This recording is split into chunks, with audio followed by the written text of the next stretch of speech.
Hello everyone. We're going to share a story called The Sower and the Seeds. Now this story is what we call a parable. And a parable in Christian terms is a story that has a message. Now, boys and girls, in school, we share lots of different stories. Stories about Diwali, stories about Holi. But this story today is from the Christian religion. So for those of you that are a Christian, you may well know this story. And as I always say, this is a chance for us to learn about these stories and see if we can learn anything from them. So let's have a little look. Are we ready? The sower and the seeds parable. Jesus had gone out and sat by the lake by himself. Soon such large crowds gathered around him that he got into a boat near the shore, and people stood on the land to hear him. Then he began to tell them a story. So this is the story that he shared with them. A farmer went out to plant his garden.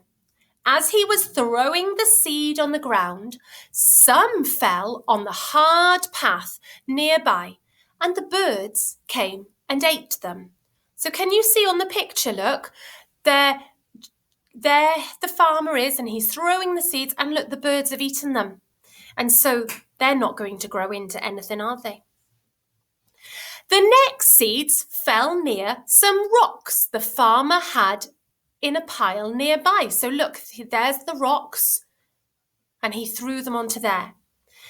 There was not much dirt around the rocks, so the seeds started to sprout and grow the next day.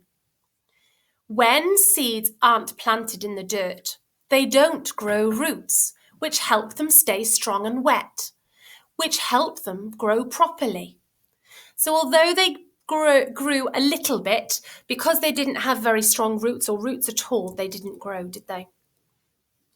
So, in the afternoon, when the sun was very hot, the little plants that started to grow among the rocks withered away and died because they had no root in the ground. So can you see? They've withered away and died.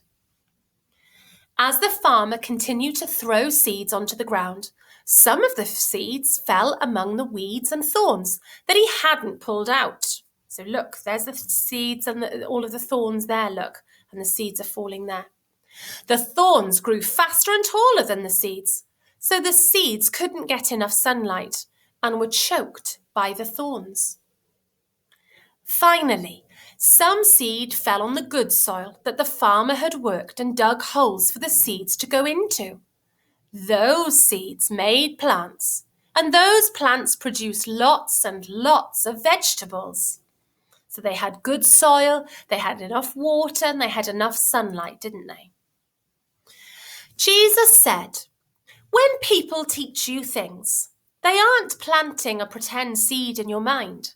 The seed is a lesson. And as you learn more, the seed grows and gets bigger, and you eventually will know lots about God and be able to tell others about him. And that's like you, boys and girls.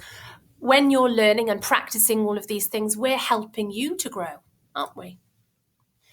If you don't ask when you don't understand, you will forget what you learned, and it will be like the seeds that fell on the path that were eaten by the birds.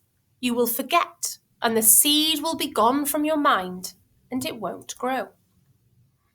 If you don't learn more, the pretend seed in your mind won't grow, and it will be like the seed that fell on the rocks.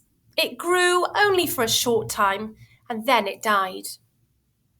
The next seed is the one that was choked by the thorns. This can happen when you hear a lesson about God, and then you start to worry about all kinds of things. By worrying, you will choke out the pretend seed in your mind. Pray to God instead of worrying. The last seed is the best. It fell on the good ground. If you learn from what you hear, the seed in your mind will grow. You will be able to tell others about what you have learned. And so, boys and girls, Jesus shared this story, and it is a little bit of a lesson for all of us, planting a seed in our mind and helping it to grow. I hope that this story has helped you to do that today. Bye for now.